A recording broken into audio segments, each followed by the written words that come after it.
the two opposing figures in the book are Roger Williams and Thomas Jefferson, Yeah, who couldn't be absolutely. more different religiously. I mean, Yeah, Jefferson admired Jesus, but he didn't think he was divine. yeah, And Williams, of course, was founder of the Baptist tradition in America. yeah, And what I'm trying to argue is that Jefferson's wish for a government that was free of religious factionalism yeah, worked, but also Williams' vision of a faith that was not impeded by the workings of the state also works. So then yeah. that's why the separation of church and state is, I think, America's best idea.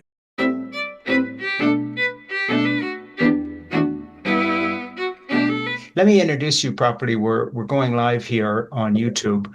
Um, my name is Frank Schaefer, and this is my podcast, In Conversation with Frank Schaefer. And my guest today is Professor Randall Balmer. And Randall, in addition to being a good friend of mine, is a prize-winning historian and Emmy Award nominee and ordained Episcopal priest. He is the John Phillips Professor of Religion at Dartmouth College and the author of many books, including the just released America's Best Idea, The Separation of Church and State, which, as I mentioned to Randall a moment ago, is just as ripped from the headlines as you can get. Um, this is In Conversation with Frank Schaefer, and I'm asking you to subscribe right now to YouTube, where this is live streaming, and will also just be around forever, I guess, or until they run out of electricity to make all those AI things work, whichever comes first. Right. And I would ask you also to take a look at In Conversation with Frank Schaefer on Spotify and Apple Podcasts, where this will also be a podcast. And also my Substack page, it has to be said, which is a commentary page at substack.substack.com. And you may also follow my new project, The Gospel of Zip, which is a book and also something I'm reading aloud for free on YouTube that will be launched November 1 at thegospelofzip.com. And then in February, we are making Randall's new book, a has to be read book club offering. So America's Best Idea will be our book club in February. So just there it is. Can you just read the title again and the subtitle? America's Best Idea, The Separation of Church and State. Yeah, and I would be holding the book up here, except I read it on Kindle where I have all my notes. So, Randall, I'm going to do something strange here. I hope it's not too off-putting. In going through the book, I pulled out a bunch of quotes from various places in the book, some from the end, some from the middle, some from the beginning, that I've sort of strung together to kind of give people a flavor of the subject matter. And then we'll look at specific things that you said in the book. So I'm going to read this. I'd ask you to read from your own book, but you don't know how I've ordered these quotes. So this is my open. And this is from Randall's book, America's Best Idea. The collusion between rationalists and evangelicals, symbolically between Roger Williams and Thomas Jefferson, that produced the First Amendment has bequeathed to the United States a vibrant and salubrious religious culture unmatched anywhere in the world. The First Amendment, just as Adam Smith predicted in his 1776 treatise on capitalism, The Wealth of Nations, set up a free market for religion where religious entrepreneurs, to extend the economic metaphor, are free to peddle their wares in the marketplace without either prejudice or favoritism from the state. Powerful enemies have mobilized against the First Amendment in recent years. Leaders of the religious right, in particular, have sought to collapse the wall of separation between church and state. Religion and Christianity are the two biggest things missing from this country, Trump declared. This coming from a self-confessed sexual predator and someone who, according to independent sources, issued more than 30,000 false or misleading statements during his first 4 years in office. Were I to identify a foil for this book, it would be those voices breezily claiming that the United States is and always has been a Christian nation. That assertion is demonstrably false. Those same voices have sought and continue to seek the diminution of the First Amendment and its wall of separation between church and state. That, in my view, is a dangerous course. No group has benefited more from the First Amendment than evangelicals, the very cohort that is now trying to breach the wall of separation between church and state in the name of Christian nationalism. And therein lies danger, too close an association between church and state. So if Christian nationalism has no theological underpinning and no warrant in American history, what is the appeal? Why would so many white evangelicals respond to the demonstrably false statements of David Barton or covet a God Bless the USA Bible that bundles the King James Version with the Pledge of Allegiance and the nation's charter documents? As it happens, I was one of the expert witnesses in the so-called Ten Commandments case in Alabama. My testimony was that the First Amendment and the separation of church and state was the best thing that ever happened to religion in the United States. The emergence of the religious right in the mid-1970s provided American evangelicals with a new vocabulary for talking about religious freedom and, in many ways, upended their prior approaches to the relationship between church and state. And all of those quotes, pieced together by me, are from America's Best Idea, The Separation of Church and State, which is now out. And I would urge everybody to get and read this book. It's only 124 pages. It's beautifully written, as you know, because you've just listened to me read bits and pieces of it. And it will be my book club offering in February. So welcome anyway, Randall. I hope you don't feel that I bastardized the text too much by mixing and matching, but I thought that would give a flavor of what you're talking about. Not at all, Frank. Thank you. It's good to be here, and thanks for the. Yeah, I forgot I wrote some of those things. Yeah, well, there you are. Sounds pretty good, doesn't it, when it's read? I mean, it's like, oh, yeah. Did I write that? Yeah, you did. So let's first put this book in the context of your own work and life and experience, so that I allude to by reading that quote about you testifying in that case. You're a historian, and you're a historian of religious American history. So the first thing I want to tell people who are listening to this is that not only does Randall know what he's talking about, as a practicing minister of the gospel, as an Anglican priest, he is committed to his own Christian faith. So the idea that this somehow can be dismissed as, you know, the hate mongering of a left-wing fanatic is totally ridiculous. Randall's a Christian. He loves the gospel of Jesus Christ. He preaches, he teaches history. And this book is by, therefore, a scholar who has deigned to communicate with ordinary folks like me so that I can understand his text. Even though he is an academic, this book is for everybody. And I just hope people read it, because of all the subjects we could be talking about today, I guess this cuts to the heart of America's number one problem right now, because we're, you know, the idea of the separation of church and state is not only under attack as an idea, it's being attacked by people who want to replace it with a theocracy, with a Christian nationalism that is very much in your face right now. And to get there, they have to deny the very history that you are at pains in 124 pages to lay out in detail and in a way that people can understand. So place this book in the context of your other work and your own life experience first, and then let's get into the details. Sure. Well, as you know, Frank, I grew up, as you did, within what I call the evangelical subculture. My father was a minister for 40 years in the Evangelical Free Church. And as I've said before, I honor both his ministry and his memory. So I'm very much within that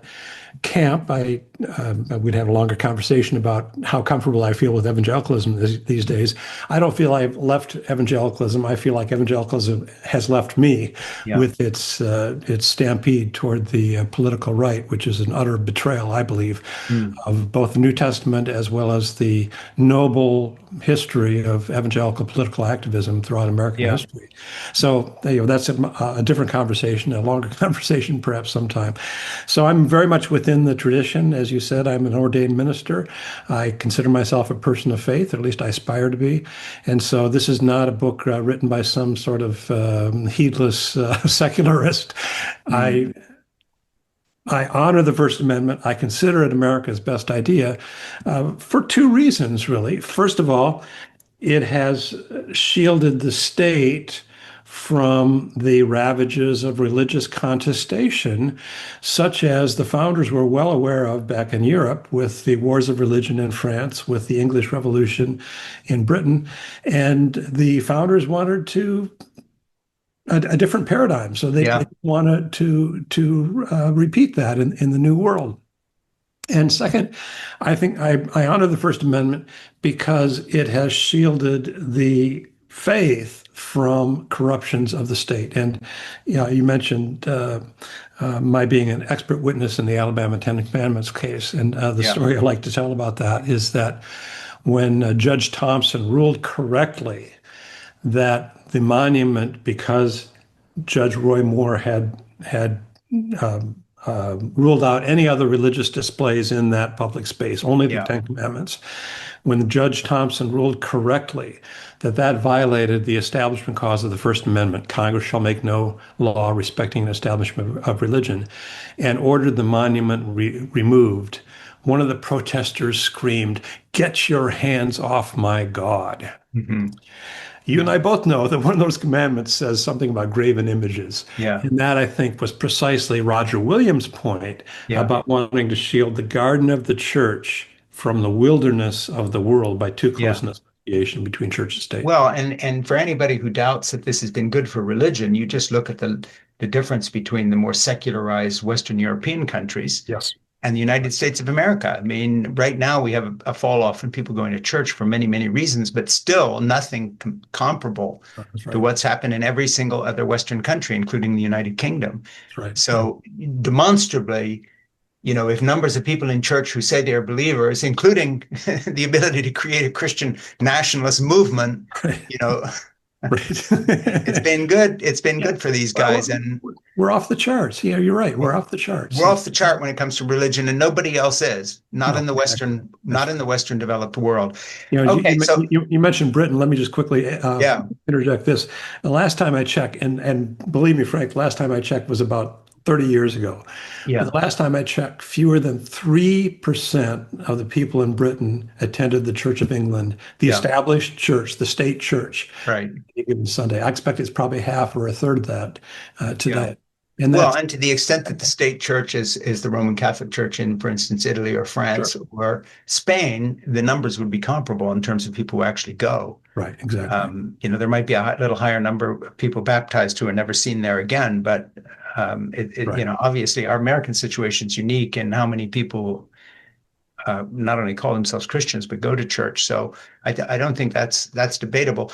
I'm going to go back through the text of your book, sort of more in order now. You talk about various people, and I'm going to just quote something and ask you to explain who we're talking about here. Williams sought to protect religion from the depredations of the state, and he saw strict separation as a way to accomplish this. If God, Williams believed, will ever please to restore his garden and paradise again, it must of necessity be walled in, particularly to himself from the world, and that all that shall be saved out of the world are to be transplanted out of the wilderness of the world and added unto his church garden. So who are we talking about, and when did that happen? This is Roger Williams, who is, of course, as you know, the founder of the Baptist tradition in America. And Yeah.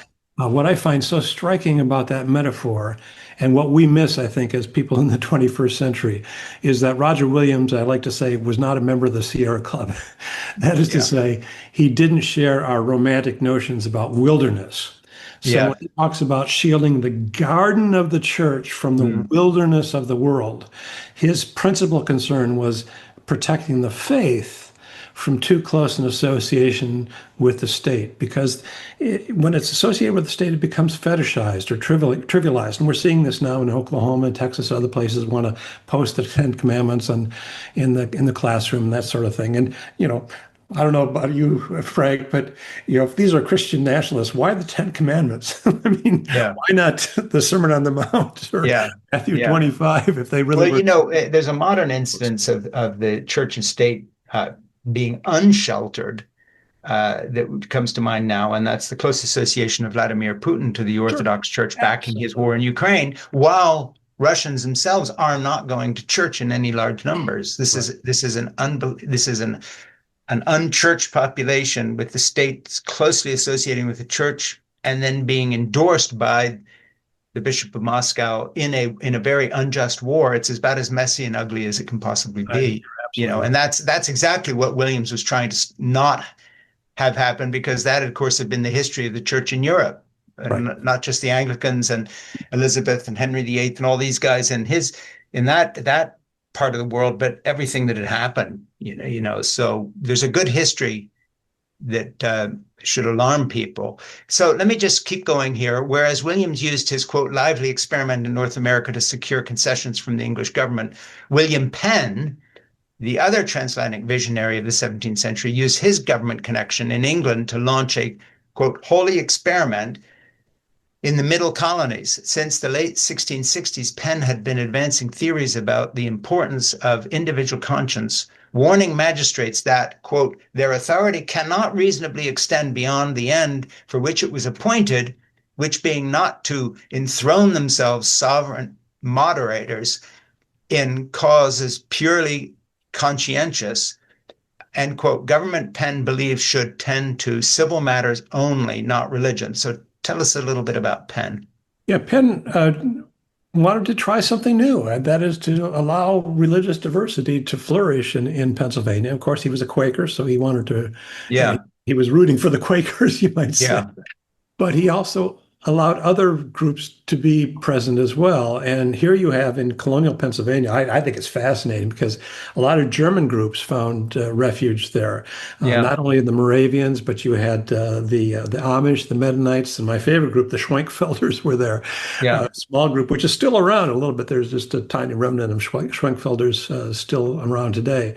But he saw this as a way to nourish diversity, and he thought that was a good thing. Yeah, you say Penn's holy experiment, in quote, harbored a variety of religious and ethnic groups, including Swedes, Dutch, Germans, Scots, French, as well as Anglicans, Lutherans, Presbyterians, Baptists, and of course Quakers, which he was. By 1692, Pennsylvania even tolerated the public celebration of the Roman Catholic Mass, the only American colony to do so. I thought that was so interesting. Yeah, exactly.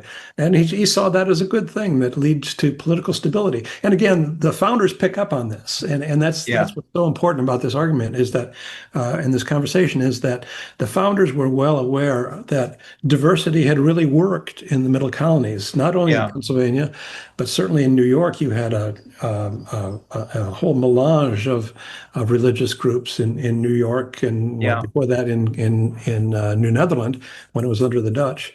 Yeah. And same thing with New Jersey. And you say, but Penn's holy experiment and Williams' lively experiment provided models for the configuration of church and state. So basically, that's sort of early in your book, but it's also the beginning of the story of something very wise and very wonderful that happened in America, and that has been challenged before, as you point out in your book, in several instances where people wanted to make it more Christian. But correct me if I'm wrong, but in the past, that was always successfully pushed back. It was. Whereas now it seems to me, and I don't want to miss going through the book, which we will get back to, but unless I'm wrong, it seems to me now the danger with a president sitting in the White House who has pocketed this group of people as his people, not that he himself is a religious person, but that Christian state, that idea of state religion, Christian consensus has changed to the point where for the first time in American history, it might be possible that faction actually wins and undoes Penn's work and everybody else's work in terms of the founding documents. I think that's a very real danger.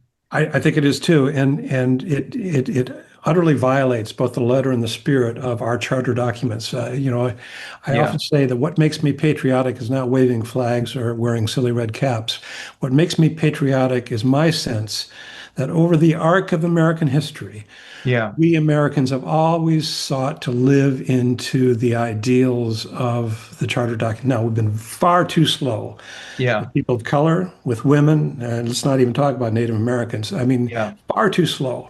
But that has generally been our trajectory. I don't think there's any question that we're stalled right now. No question about that. And I think the challenge is to make sure that we don't take a U-turn and renege on some of those advances. But that's a real danger right now. You go to Madison, of course, and you say what followed from Madison's pen, as amended by the Senate and the House of Representatives, was a triumph. 16 words in spare prose that set a new course for religion and politics, church and state. Quote, Congress shall make no law respecting an establishment of religion or prohibiting the free exercise thereof, end quote. For perhaps the first time in history, especially in the West, a government pledge to stay out of the scrum of designating one religion as the favorite of the state, thereby guaranteeing both free exercise of religion and freedom from established religion. And Americans have gotten used to this, but it is unique. It is. It's extraordinary. It was a breakthrough. It was, and Frank, I'm genuinely. I'm not. This is not. I'm not being theatrical. I'm Yeah, genuinely confounded by this. The yeah, very people who have benefited most yeah, from this free marketplace of religion, which is set up yeah, in the First Amendment, that is evangelicals, yeah, because exactly. evangelicals know instinctively how to speak the idiom of the culture. Yeah, The very people who have benefited most are now spearheading this effort to yeah. undermine the First Amendment. I'm genuinely gobsmacked by that. I'm not being histrionic about it. But It's there's a strange inconsistency there really that isn't is. specifically in your book, but is the message of the book. And that is the reason they have profited from the system is the same reason that capitalism has worked instead of Yes, socialism. And that is that yes, when everything is concentrated in state fiat, it doesn't work very well. Whereas the freedom of association, the freedom of the press, but also our capitalist system, whatever one thinks of it, nevertheless has been extraordinarily successful, for instance, yes. compared to Soviet Union or all the socialist systems in Europe, which are floundering now because of centralized planning. So the funny thing is the mentality of the right wing in general, conservatives, at least more old-fashioned conservatives, was to understand that the free market works. Right. And yet all of a sudden these Christian nationalists want to undo everything that has made them prosper. Exactly. So, Pete Hesgeth is part of a church group of 200 churches that's headed up by a man who's puts himself forward as a leader of the Christian nationalist movement. But of course, if you asked him about the American economy, he would be against state control of the Yes. economy. He would call that socialism or communism, but they want to do the same thing to religion. And of course, it will stunt it. And we see all over Western Europe what happens. These are all state churches. Yeah, yeah. It makes no sense. It really makes no sense. And So then the next bit here, the story of the church and state in the United States would be far simpler if the First Amendment had settled the matter once and for all, but its interpretation has been contested ever since ratification. A bit later, you say, when John Adams, the nation's second president, declared a national day of fasting, riots broke out among some of the smaller religious groups whose members feared that the government was overstepping its bounds. That's something I didn't know. I was so interested to learn that in your book. Talk about that. That's stunning. yeah, well, in the early years of the nation, we were trying to figure out, the founders were trying to figure out how is this going to work? Yeah, And so, for example, the whole tradition which has persisted to the present day of having a chaplain for the Senate and the House of Representatives. Thomas Jefferson was not terribly enthusiastic about this. yeah, The whole idea of declaring national days of fasting and prayer. Again, Jefferson had his qualms about that, but he was also savvy enough politically to pick his battles. yeah, And so he realized, especially with the issue of the chaplaincy, that, he wasn't going to win that one. And so yeah, we still have a chaplain in the Senate and in the House of Representatives. I'm not sure that that's all that bad. yeah. If I'm going to clean up this wall of separation between church and state, I'd probably look to other issues first before tackling that one. It's interesting. You talk about George Washington again, things that, maybe I knew at one point, but have forgotten. As a young man, Washington had joined the Masons, a secret fraternal order that claims a history dating to the cathedral builders of medieval Europe. In matters of faith, Washington, who was not conventionally religious, nevertheless understood the importance of religious toleration. Quote, I trust the people of every denomination will be convinced that I shall always strive to prove a faithful and impartial patron of genuine vital religion, end quote. Washington wrote to the Methodist bishops in 1789, quote, no one would be more zealous than myself to establish effectual barriers against the horrors of spiritual tyranny Mhm. and every species of religious persecution. So this is not just early in our country, this is George Washington talking. Exactly. Yeah, exactly. And we have to be clear too that the founders understood the value of religion as a way of engendering morality within the nation. They understood Yeah, that. I'm not denying that for a moment. sure. But they were also equally adamant that you did not have a religious establishment. That Yeah, was and in terms of religious establishment and a kind of a Protestant, an informal soft theocracy at one point, this sort of right. speaks to it. I recently doing a history podcast I like very much. The Rest is History with Dominic Sandbrook and Tom Holland. And they were doing a thing on the Kennedy assassination. Of course, you can't do the Kennedy story without talking about the fact Kennedy had to give speech after speech saying, even though I'm a Roman Catholic, I'll still be an American president. Right. I won't be controlled by the Pope and so forth. Right. And what was interesting in reading your book, Washington sought to live by those ideals. When he commissioned Benedict Arnold to undertake military campaign to persuade the people of Quebec, predominantly Roman Catholic, to cooperate in resisting the British, Washington had instructed Arnold to show religious toleration, quote, contempt of the religion of a country by ridiculing any of its ceremonies or affronting its ministers or votaries has ever been deeply resented, he wrote.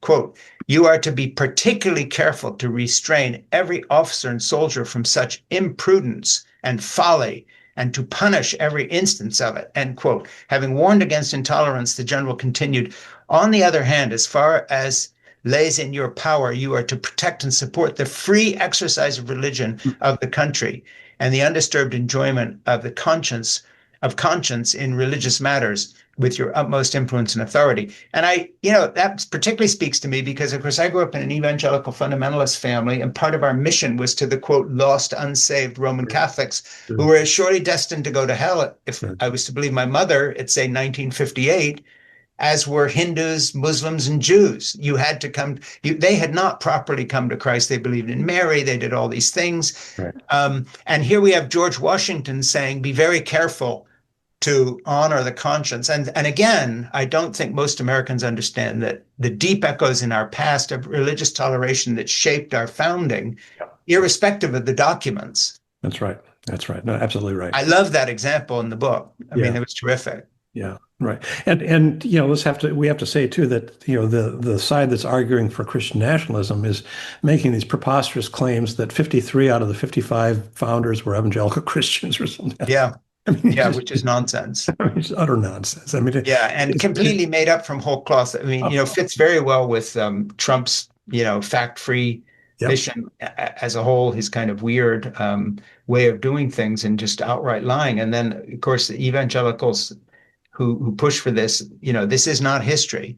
So, and you get to that in your book. Washington understood the importance of religious freedom. The citizens of the United States of America have the right to applaud themselves for having given to mankind examples of an enlarged and liberal policy worthy of imitation, he wrote to members of the Touro synagogue in Newport, Rhode Island. So he's writing to Jews at that time, saying that he's proud because we have offered to mankind examples of an enlarged and liberal policy worthy of imitation. So this is his word to the Jewish community, as early in American history as you can get.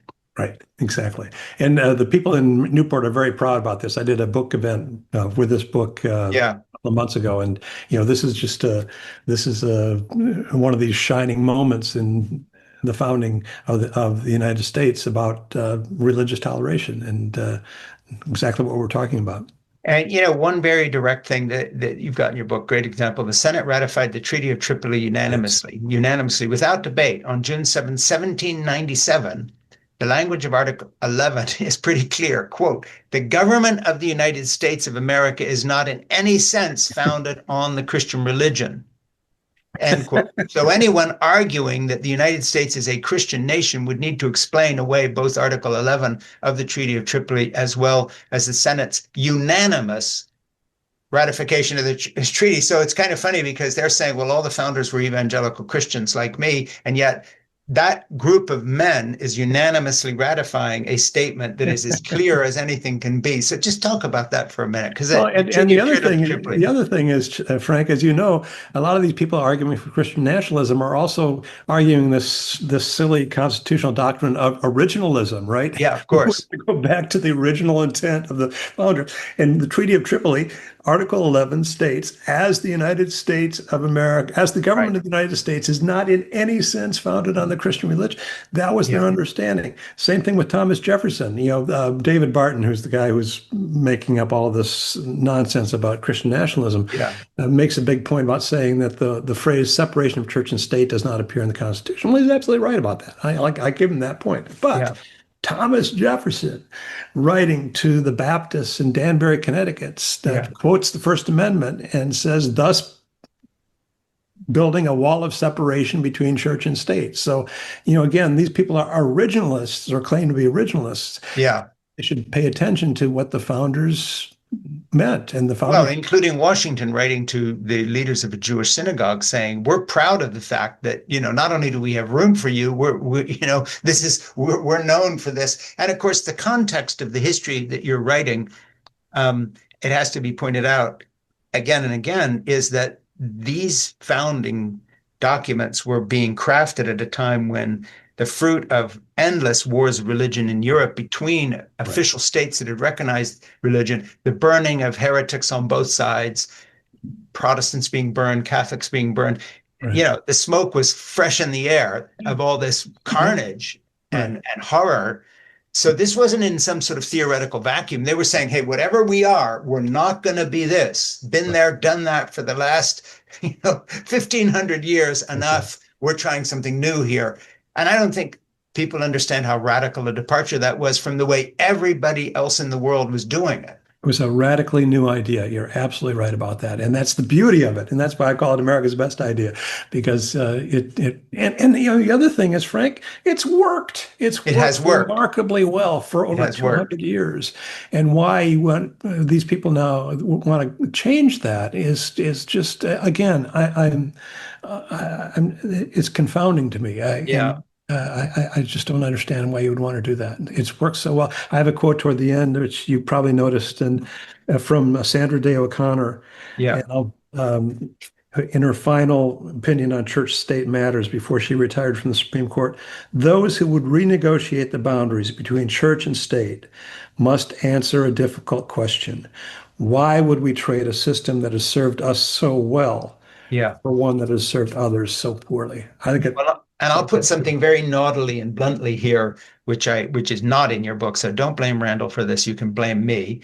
And that is, evangelicals have not only done very well spiritually in filling their churches, but a lot of evangelical leaders have also done very well financially. So they are literally killing the golden goose here because, as I somewhat facetiously refer to it, the God cash will go away if we become a, quote, Christian nation, because the freedom that we have assumed you can just start a church on any corner, because believe me, if I know these Christian nationalists, it won't just be evangelical Christianity will be favored. It will be their particular denominational view will be favored. Right. And if you don't believe that, then just watch how these evangelical groups fight each other and diminish each other. So it's not just there's a sort of an evangelical papacy. There isn't.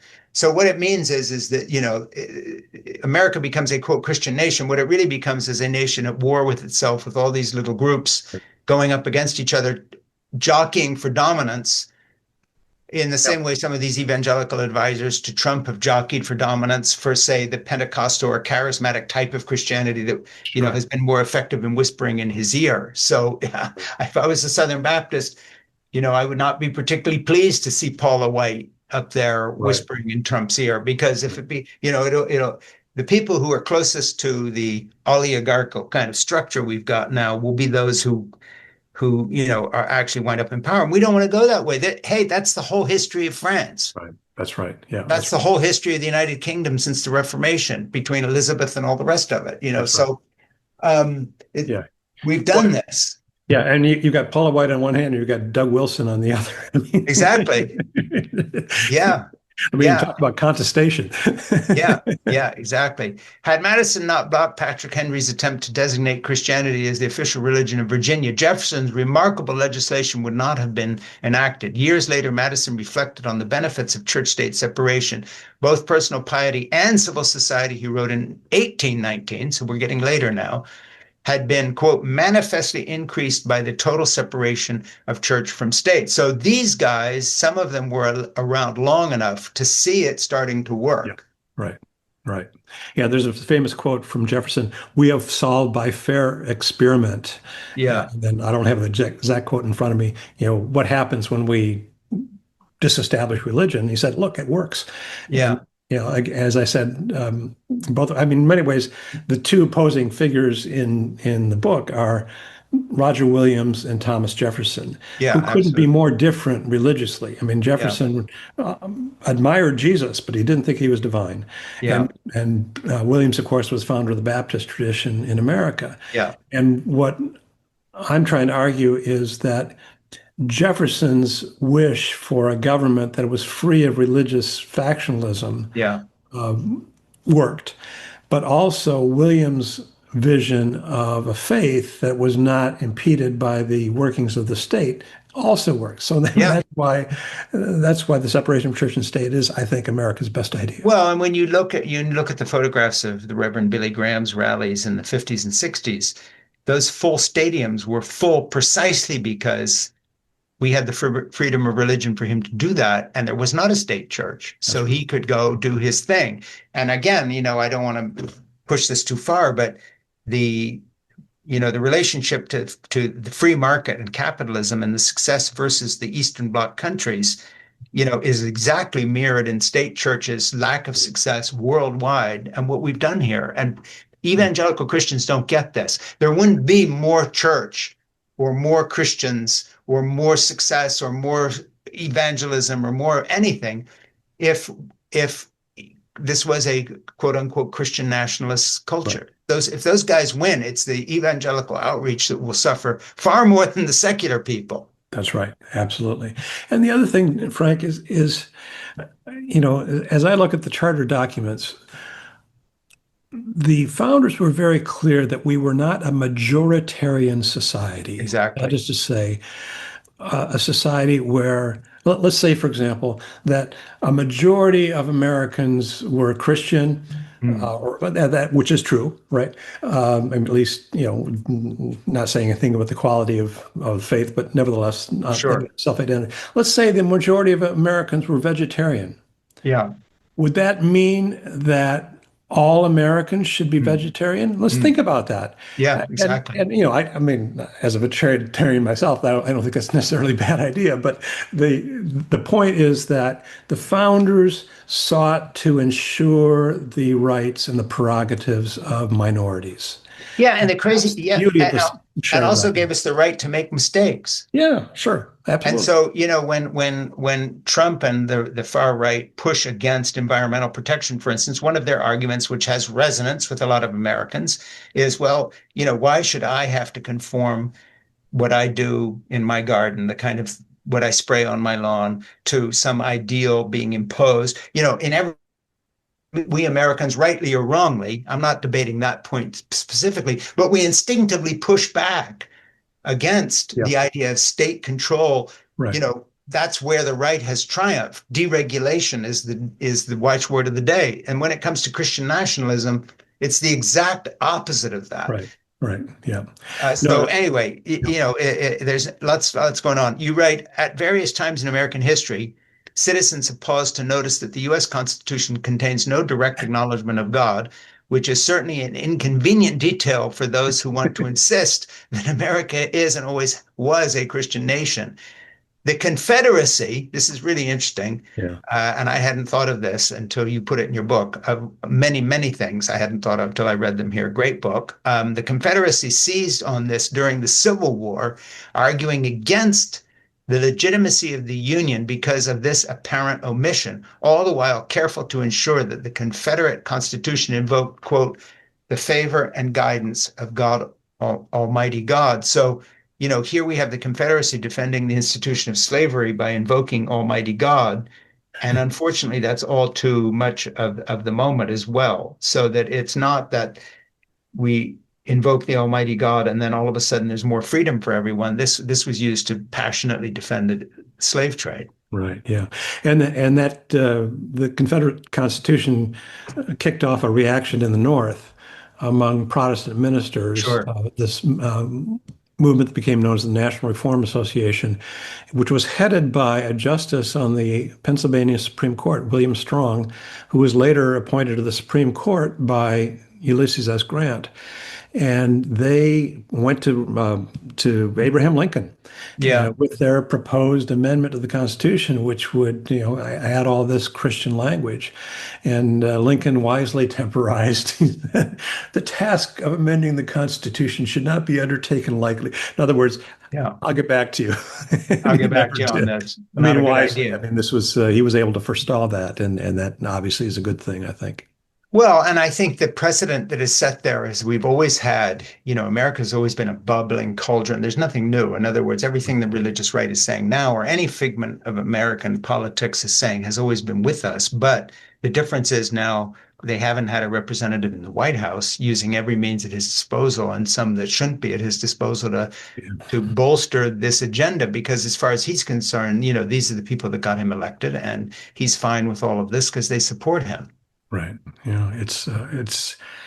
And we're not even a year into the 4-year term, so it's Yeah. frightening to think about this. It I'm really. going off script here a little bit, and I want to get back to a quote here that starts the push for a constitutional amendment also engendered opposition on February 28, 1872. Carl Schurz, U.S. Senator from Missouri, presented Congress with a petition with more than 10,000 signatures from across the nation, asking Congress to preserve inviolate the great guarantees of religious liberty and protesting against an amendment to the Constitution establishing religious tests. So I'm just mentioning that it isn't like this is a new battle that you've decided to write a book about. This is just the warp and woof of American history. Again, the difference being is that we're now in a period of the ascendancy of an idea that Right. has always been firmly pushed back by the majority of Americans and the government, no matter who's in power.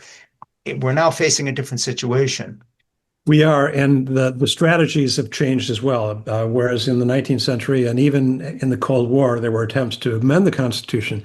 Now, the religious right. I mean, this is where it's coming from. The religious right is taking a different approach. That is Yeah. working through the states where they have supermajorities in the legislature and a Republican governor in order to undermine things. And the other thing we haven't talked about yet, and I'm sure you want to get to it, is the Supreme Court. Yeah, absolutely. And I like to say, I wish the Supreme Court had half as much deference for the First Amendment as it does for the Second Amendment. Yeah. In other words, always big on the right to bear arms, but Yeah. the notion of religious disestablishment is very much imperiled by the Supreme Court. And Well, recent there's decisions. there's a good bridge um, there because these two things are related in that the same group of people, yeah, speaking in a terrible generalization, but it's true here in terms of their leadership and a lot of the rank and file, who, very much are all about guns and so forth, are collecting those guns to protect themselves as a diminishing Christian minority against them, whoever them are, right, you and me or whoever else out there that's right, coming to get them as they see it. And, while the Supreme Court supports their right to arm themselves with, weapons of war, automatic, semi-automatic things like AR-15s, et cetera, when it comes to expanding this right of say, vouchers for Christian schools, charter schools, Catholic schools, and this kind of thing, we're really burning the candle at both ends because on one hand, we're enabling and in the case of Trump pardoning the insurrectionists who charged the Capitol, often with these motivations. They're defending their country from the godless people who are going to, turn back America from its Christian inheritance. So this is all one story, actually, what the Supreme Court's doing in enlarging those, quote, liberties, both yeah, to bear arms, but also to run Christian schools with government financing or whatever it may be. So talk about that because the court's really important and they're sort of in the middle of all this, but playing both sides. And in the end, the right wing keeps winning and also feeding the right wing paranoia because when you go to a lot of these armed groups and militias and other people, they are arming to defend themselves against the government, right. as if somehow the government is a government of an alien nation and not our own government. So Yeah. I know there's too much there that I've said, but just talk a little bit about all that because this is really crazy. This is really a crazy moment when it comes to all these things converging. You're absolutely right, and ostensibly we need to arm the citizenry against tyranny. Yeah. We're pretty close right now, it seems to Yeah. me. But the other thing is, where are the originalists in the gun debate, right? Yeah. I mean, if they were truly originalists, so we'd be talking about muskets and things of that sort rather than Yeah. AR-15s or whatever they are, these automatic weapons. I But it's mean, funny because these yeah, armed people who are going to defend us against the intrusive US government that's supposedly secular while they're Christian. On the other hand, right now, ICE agents that are fully masked with no nameplates and no way to identify who they are dragging people into unmarked vans and driving away with them, which would be the sort of imagery out of a right-wing nationalist movie of what they would expect the government to do right, to us that we are arming to protect ourselves against.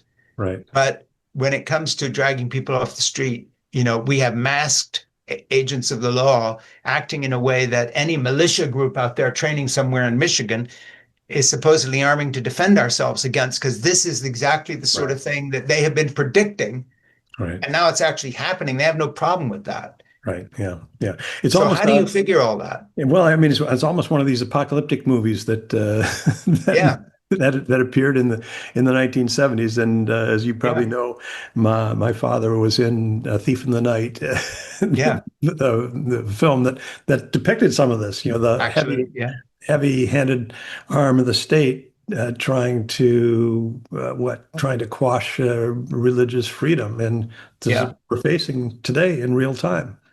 Yeah, and what's ironic, of course, I always think is sort of a bitter irony here, and that is the brown people often being hauled off are Central and South American Pentecostal Christians who Right. have exactly the same theology as the people arming themselves to defend themselves against the godless state. Yeah. So if we were interested in defending Christianity, in fact, if you wanted a Christian nation, numerically, you would open the southern border and invite more Pentecostal Christians in because they actually agree with you on a host of social issues and all these other things. So the lie that's given to this is seen in the fact that most of the people being hauled into the back of vans are Roman Catholic believers or Pentecostal charismatic Christians who believe exactly the same things as the people who think that we have to defend ourselves against the godless state. And that's not a conjecture on my part. That's factual because Yeah. the South and Central American cohort are these are Pentecostal Christians a lot of the time. Yeah, that's right. And you're absolutely right.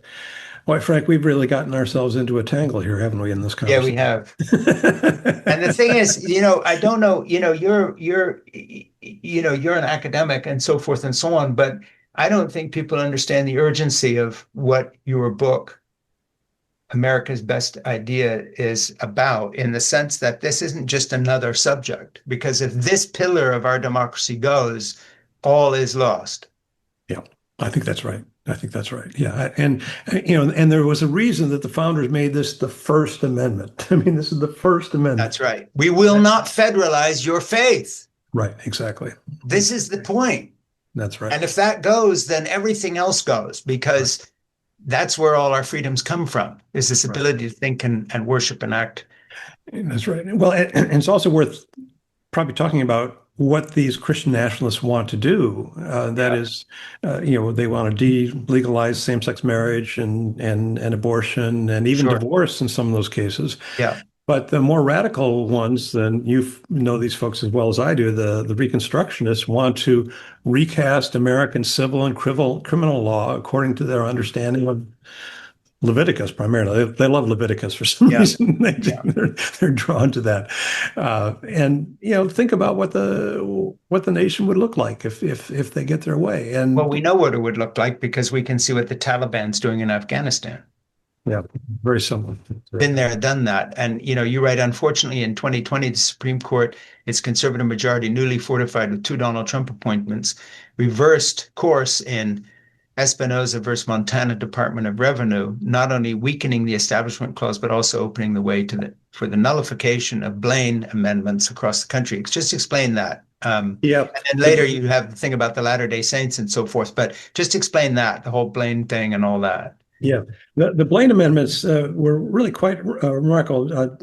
James Blaine was a politician from Maine, originally from Pennsylvania, went up to Maine and was elected to Congress, became Speaker of the House of Representatives, also served as Secretary of State, and Yeah. was a candidate for president. And he proposed an amendment to the Constitution that would prohibit the use of taxpayer money for religious education.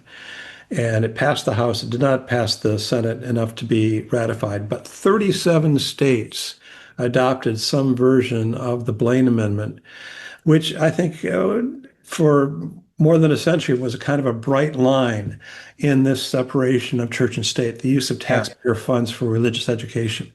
And now what we see, of course, as you know, in Oklahoma, Iowa, Florida, and other places, Texas, where the taxpayer money is used to support religious or sectarian education. And let me just make my little quick case for public education. And we need to specify as well that evangelicals were very much involved in Yeah. the organization of, they were called common schools in the 19th century, or public education. And they saw this as a way for those on the lower rungs of society to become more upwardly mobile. Yeah. And so, and they supported public education for religious, faith-based Sure. reasons. And I think public education is one of the treasures of American life. It's unfortunately it's fading fast, but this is the one place in society where children of different religious backgrounds, racial backgrounds, even socioeconomic backgrounds can come together in the classroom, on the playground, and learn how to get along with one another. Yeah. And that to me sounds like a recipe for democracy. Yeah. Now, I'm perfectly willing to acknowledge that that's an idealized version, and Sure. public education hasn't always lived up to that ideal. But it seems to me if we lose that, we also lose the future of democracy, because this is in many ways, public schools were the proving ground for democracy. And if we care about the future of the nation, I think we have to care about public education. And I say that as a proud alumnus of public education myself. And I think it's terribly, terribly important. Yeah. You talk about the fact that the second recent strategy for the advance of Christian nationalism is positively Trumpian, simply declare that all evidence to the contrary, notwithstanding the United States has always and always has been and always has been a Christian nation. The driving force behind this campaign, someone you already mentioned, is David Barton, a faux historian who has crafted an entire career out of asserting that the founders were evangelical Christians. And then later you say Barton and his right-wing compatriots also like to assert that the founders themselves were evangelical Christians. This is so ludicrous that I'm tempted to not dignify it with a response. Many of the founders were deists who understood God as a remote and distant, disinterested entity. John Adams recoiled at the notion of Jesus as incarnate deity, which he thought was, quote, the source of almost all the corruptions of Christianity. I guess, speaking of homeschoolers and the rest of it who wanted to give their kids a Christian education, talk for a minute, because you're a historian, about not just this, but so much falsification of American history, Yeah. just across the board. It's just like, if we don't like it, we'll ignore it or say it never happened. Yeah. Again, I'm 73 right now, and I've seen a lot of different things in my lifetime, but pretty connected and politically aware, even though at the beginning of my life as an adult, that was from the right, but nevertheless, ear to the ground. There's never been a moment in my lifetime like this where the agreed upon facts of history are just denied wholesale. That's right. Yeah. Well, anything that's inconvenient and doesn't fit into this kind of triumphalist white colonialist narrative is swept aside. And even as you know, now under Trump, in museums, the Smithsonian and so forth, the whitewashing, and I use that Sure. verb No pun. advisedly, whitewashing of slavery. Yeah. Of the horrendous treatment of Native Americans Yeah. throughout American history. All of that is somehow just being wiped away. And you have the governor of Florida declaring that slavery was good vocational training for Yeah, African Americans. I mean, it's so preposterous that Yeah. it's just it's a scandal. And this is what we're facing right now. And where do you see all that going? Because I can't write, I've written novels as part of my way I earn a living, but I can't write an ending to this one. I just have no idea how to predict. I mean, what are some scenarios here? Because follow to its conclusion, the falsification of history, Yeah. the fake facts being replacing, things that have never been challenged by anybody of any party. Um, it's hard to see how this plays out. I mean, you can do a fictitious version of sort of Handmaid's Tale type stuff, but in reality, you have mayhem as a word that you use in your book at one point, and chaos. And I'm just curious to your own views, both in this book and how you just see things as a historian, as an American, as a Christian. I mean, where does this go? Yeah. Well, it's not pretty. I mean, if I had to choose a novel that wrote the conclusion to this, it'd probably be 1984 with George Orwell. Absolutely. I Yeah. mean, where you have the state, just utterly dictating what people believe, what they think, and trying to dictate their reality. And Yeah. I think this is happening now. I mean, we have a fabulist as president Yeah. of the United States who. Tearing down the East Wing as we speak, I replace it mean, with the Gilded Ballroom. I mean, it's insane. That's just that alone is off another page. Who would have imagined that could be possible? and after promising that the that the White House as it stands now would not be affected by this. I mean, not that any of his promises are good for anything, but this is just it's surreal what's happening right now. Yeah, So the and one of the reasons I wrote the book, Frank, is that I think truth is a powerful antidote, and absolutely. it may be the only one we have right now.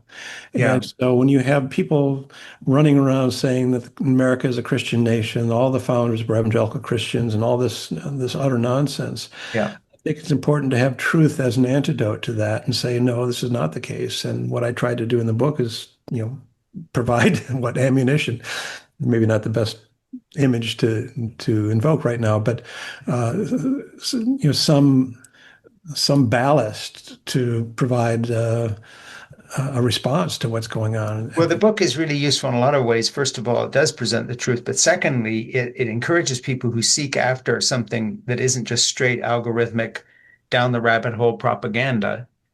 You know, there are tech bro masters tell us to just look at things we agree with. One hopes that there's some teacher out there, homeschool mom, student, teenager who wants to actually figure out what happened here when they hear about all these claims. And your book is mercifully direct and well written and easy to read. So I think you provided a tool for us all to give people and to talk about. So let me just talk a little more about the book here. Again, Randall teaches at Dartmouth, but right now we're talking about America's Best Idea, the separation of church and state. And we're going to make this a February has to be read book club offering. We also want to do more to promote this and link to it and so on. So when we sign off here, I'm not quite ready to do that, but when we do, I'll sign off. But then would you stick around and just talk to Ernie Gregg, our producer, for a little bit so that we can make sure we coordinate properly to promote the book and also get your ideas on any other guests we ought to be talking to, because this is a subject we're so interested in. I'm asking you to subscribe right now on YouTube to In Conversation with Frank Schaeffer, which you've been listening to, and to my Substack, It Has to Be Said, at frankschaeffer.substack.com. And you can also follow my new project at thegospelofzip.com, which launches November 1. And I hope you all pay attention to that. But at the moment, would you hold the book up one more time? Because I read mine on Kindle. I want you to look for that book in a bookstore. Make sure you read it. And if you're in any kind of parenting and or teaching and or communications profession of any kind, invite Randall to talk to you on your podcast, but also just see that people know about this book, because it is a small finger in the dike of a tidal wave of lies that's coming at us, well funded from the right, with incredible backing by some of our tech bros like Peter Thiel and others. It's a mind-boggling moment of history. Speaking of the founding fathers you talk about, I mean, what would they make of this? If Jefferson got in a time capsule and came here for 10 minutes, well, watch the East Wing being bulldozed as we speak. Not that the East Wing had been built in Jefferson's time, but nevertheless, what would be the thoughts of these guys? I think Jefferson would be aghast at what's happening right now, and probably also flummoxed that there was not an uprising to oppose it. Now, we had a nice uprising this past Sunday or past Saturday with the No Kings rallies. And Yeah. I addressed one here out in California, but that's a start. And I Yeah. think, frankly, Frank, and without trying to flatter you too much, that what you're doing is very important. The podcasts, I think, and people have asked me about this before, and my response is the way we respond is by doing our part, Yeah. even as insignificant as it seems, because I think the aggregate effect of that is going to make a difference. And as Yeah. I said earlier, I think truth is a powerful antidote. There's a lot of lying going on out there, not merely from the president, who has a documented history of it, but from other people who are in his camp, Yeah. who are just who are fabulists as well. And we have to keep fighting back with the truth. So when someone says, "Yes, the United States has always been a Christian nation," Yeah. no, Not true. that's demonstrably false. Yeah. And I try to provide some evidence to shore up that argument. Well, and you made this point a dozen times in this interview, and I made it too, but we'll say it one more time, wrapping it up.